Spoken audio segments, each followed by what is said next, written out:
جی ناظرین، خبر شامل کرتے ہیں قصور سے، جہاں پر پاکستان کسان اتحاد اے کے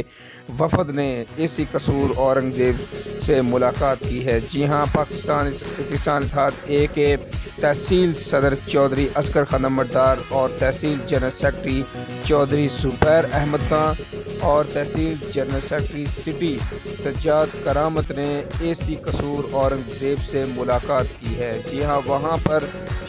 حاجی شہزاد کھاٹیرل بھی موجود تھے، جن کے تعاون سے قصور میں کسانوں کو وافر مقدار میں کھاد تقسیم کی گئی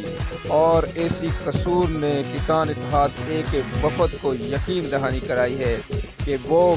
کھاد کے اس بڑھتے ہوئے مسئلے کو فوری حل کریں گے اور کسانوں کے مختلف مسائل پر بھی اسی قصور نے یقین دہانی کرائی ہے کہ وہ کسانوں کے ساتھ اس پریشانی میں ان کے ساتھ ہیں۔ جی ہاں، اور یہ ناظرین آپ کو بتاتے چلیں کہ پاکستان کسان اتحاد اے کی یہ بہت بڑی کاوش ہے۔ جی ہاں، پاکستان کسان اتحاد